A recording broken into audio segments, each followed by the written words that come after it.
നിങ്ങളുടെ favourite shows ഇനി ഒരിക്കലും മിസ്സാവില്ല. ഇപ്പോൾ C5 കാണും നിങ്ങളുടെ ഫേവറേറ്റ് ഷോസ് തികച്ചും സൗജന്യമായി. പ്രോപ്പർട്ടി ആയിട്ട് എന്റെ വീടും പറമ്പും വെച്ചാലോ? അല്ല, എന്നാ പിന്നെ അത് മതി. അത് 10-15 കോടിയുടെ മുതലുള്ളതല്ലേ?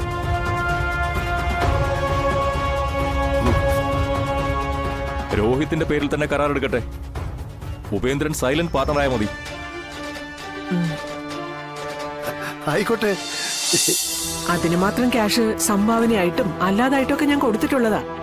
അതൊക്കെ ചിലപ്പോ ദാസ് മറന്നാലും ഞാൻ മറന്നിട്ടില്ലല്ലോ. സത്യമേ, അതൊക്കെ മറക്കാത്തോണ്ട് തന്നെയാ നമ്മൾ കാണണമെന്ന് പറഞ്ഞപ്പോ മറ്റൊന്നും ആലോചിക്കാതെ സാർ നമുക്ക് കാണാൻ സമയം തന്നത്. ബാക്കി കാര്യങ്ങളും ഏതാണ്ടൊക്കെ ഓക്കെ ആവുമെന്നാ എന്റെ ഒരു വിശ്വാസം.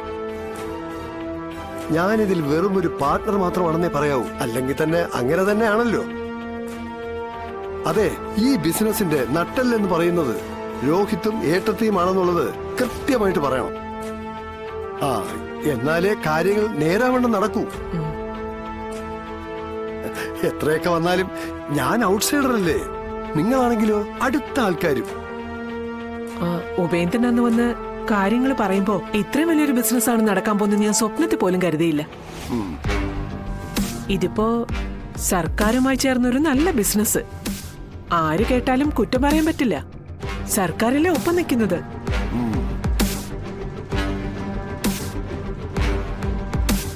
സാറ് വരുന്നുണ്ട്.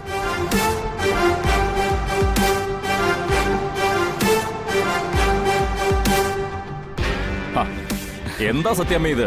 ഞാൻ വരുമ്പോ ഇങ്ങനെ എഴുന്നേറ്റ് നിന്ന് എന്നെ അങ്ങ് കൊച്ചാക്കുകയാണോ? മന്ത്രിയായെങ്കിലും ഞാൻ ആ പഴയ ദാസ് തന്നെയാ. സത്യാമ്മ വിളമ്പി തന്ന ഒരുപാട് ചോറും കറികളും ഒക്കെയാ അന്നത്തെ പാർട്ടിക്കാരെ അവിടെ പിടിച്ചു നിർത്തിയതും ശക്തരാക്കിയതും.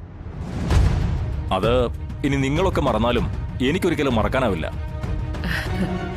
അത്രയ്ക്കുണ്ട് ആ വീടിനോടും വീട്ടുകാരോടും ഞങ്ങൾക്കുള്ള ബന്ധം. സത്യാമ്മ ഇരിക്കണം. ഇരിക്കൂ.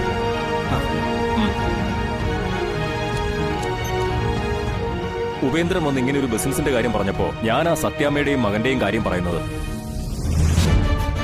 അല്ല, അവനെവിടെ? വിഷ്ണു വന്നില്ലേ? അവനിങ്ങനെയുള്ള ബിസിനസ്സിലൊന്നും താല്പര്യമില്ല. പക്ഷേ ഇവനുണ്ട്. ഉപേന്ദ്രൻ വന്ന് പറയുമ്പോ ഇവന് വേണ്ടി എന്തെങ്കിലും ഒരു വഴി കാണുമെന്ന് വിചാരിച്ചിരിക്കുകയായിരുന്നു.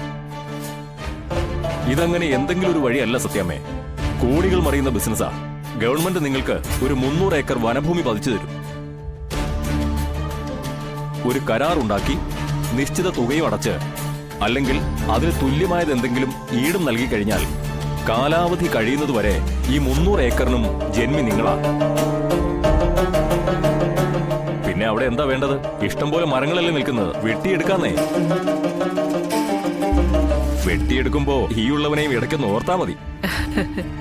ഈ ഈടെന്ന് പറയുമ്പോ പ്രോപ്പർട്ടി ആകാം, അല്ലെങ്കിൽ ക്യാഷ് അടയ്ക്കാം. 10 കോടിയുടെ ഉറപ്പ് എന്തായാലും നിങ്ങൾ സർക്കാരിന് തരണം. ശരി സാർ. 10 കോടി കൊടുത്ത് 30 കോടിക്ക് മേലെ. ഇത് എന്റെ ഒരു കണക്കാണ് കേട്ടോ. വനമേഖലയാ. കണക്കില്ലാതെ നിൽക്കുന്ന തേക്കിൻ കാടിലേക്ക് മതയാനക്കൂട്ട് ഇറങ്ങുന്നത് പോലെ കൊച്ചുകോടാലിയും പിടിച്ചങ്ങ് ഇറങ്ങിയാൽ ഒരു 50 കോടിയും കൊണ്ട് ഇങ്ങിറങ്ങാം. ഇത് എന്റെ ഒരു കണക്കാ കേട്ടോ. വെട്ടുന്നവന്റെയും മുക്കുന്നവന്റെയും കണക്ക് വേറെ. ആലോചിച്ചു പെട്ടെന്നൊരു തീരുമാനം പറയണം. കാര്യങ്ങൾ ഞാൻ നീക്കിത്തരാം. ഞാനൊരല്പം തിരക്കില്ല. എന്താ വേണ്ടത്? കൈവെള്ളയിലേക്ക് കൊണ്ടുവരുന്ന മഹാലക്ഷ്മിയാ. 10 കോടിയുടെ ഈട് കാണിക്കണ്ടേ? 10-20 കോടിയുടെ പ്രോപ്പർട്ടിയൊക്കെ മലേഷ്യയിലുണ്ട്. എന്റെ NRI അക്കൗണ്ടും അവിടെയാ. അതല്ല, ഇവിടേക്ക് മാറ്റാൻ കുറച്ച് താമസം എടുക്കും. എങ്ങനെ നോക്കിയാലും ഒരു 20 ഡേയ്സ് ആവും. അല്ല, അപ്പോഴേക്കും ഈ കരാറ് വേറെ ആണുങ്ങൾ കൊണ്ടുപോകും. എന്നാ പിന്നെ നമുക്കങ്ങ് പിരിയാം. എനിക്ക് സമയമില്ല. നടക്കാൻ പറ്റാത്ത ഒരു കാര്യത്തെക്കുറിച്ച് പിന്നെ സംസാരിച്ചിരുന്നിട്ട് ഒരു കാര്യമില്ലല്ലോ. അതല്ലേ സത്യാമ്മേ നല്ലത്? പ്രോപ്പർട്ടി ആയിട്ട് എന്റെ വീടും പറമ്പും വെച്ചാലോ? അല്ല, എന്നാ പിന്നെ അത് മതി. അത് 10-15 കോടിയുടെ മുതലുള്ളതല്ലേ?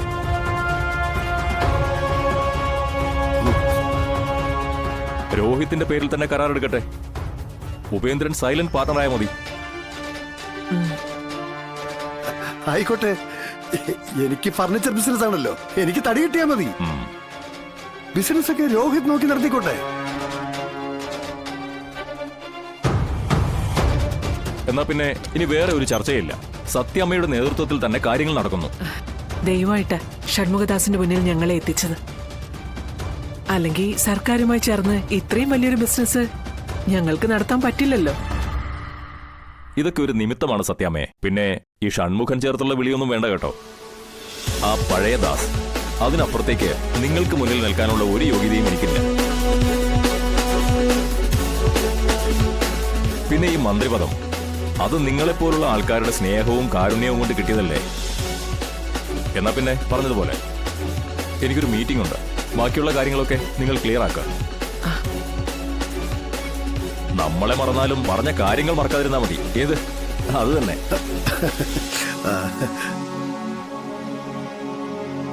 ചിരിക്കാൻ പറഞ്ഞതല്ല, കാര്യങ്ങൾ നടത്തിക്കിട്ടി ഇങ്ങനെ ചിരിച്ചു നിന്നവരെല്ലാം കാലുവാരി നിലത്തടിച്ചിട്ടുണ്ട്. പിന്നെ ഇതിൽ ഞാൻ കാണിച്ച പ്രത്യേക പരിഗണന അത് സത്യാമ്മയോടുള്ള കടപ്പാട് ഒന്നുകൊണ്ട് മാത്രമാണ്. ആ ചോറും ആ മാമ്പഴ പുളിശ്ശേരിയുടെ സ്വാദും ദാ ഇപ്പോഴും എന്റെ ഈ നാവിലുണ്ട്. എന്നാ പിന്നെ വരട്ടെ, ഇനിയും നിന്നാൽ മീറ്റിംഗ് വൈകും. ശരി.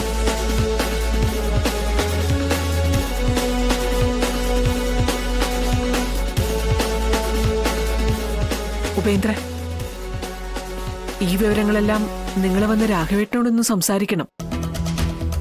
അല്ല, എനിക്ക് ഒറ്റയ്ക്കൊരു തീരുമാനം എടുക്കാൻ പറ്റില്ല. അത് വേണം. ഏട്ടനെ ഞാൻ പറഞ്ഞ് സമ്മതിപ്പിച്ചോളാം. ഏട്ടത്തി ധൈര്യമായിട്ടിരിക്കാൻ ഞാൻ പറഞ്ഞില്ലേ.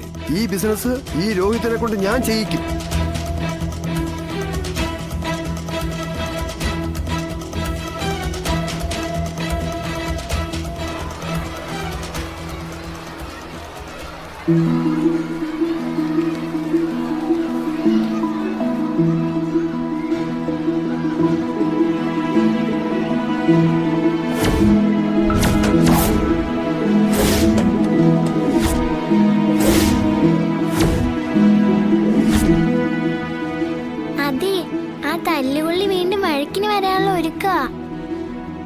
ഇപ്രാവശ്യം അല്പം കൺട്രോള് കാണിക്കണേ. ശരിയാ, അവന്റെ അച്ഛന് വേറെ പ്രത്യേകിച്ച് പണിയൊന്നും ഇല്ലാത്തോണ്ട് എപ്പോ വിളിച്ചാലും ഓടി വരും. അതുപോലെയാണോ നമ്മുടെ കാര്യം?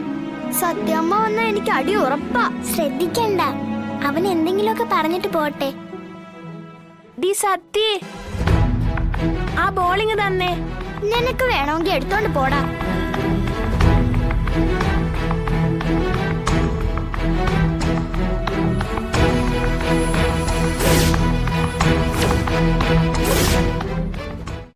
ഡൗൺലോഡ് ചെയ്യൂ C5 ആപ്പ്. കാണൂ എല്ലാ എപ്പിസോഡുകളും സൗജന്യമായി.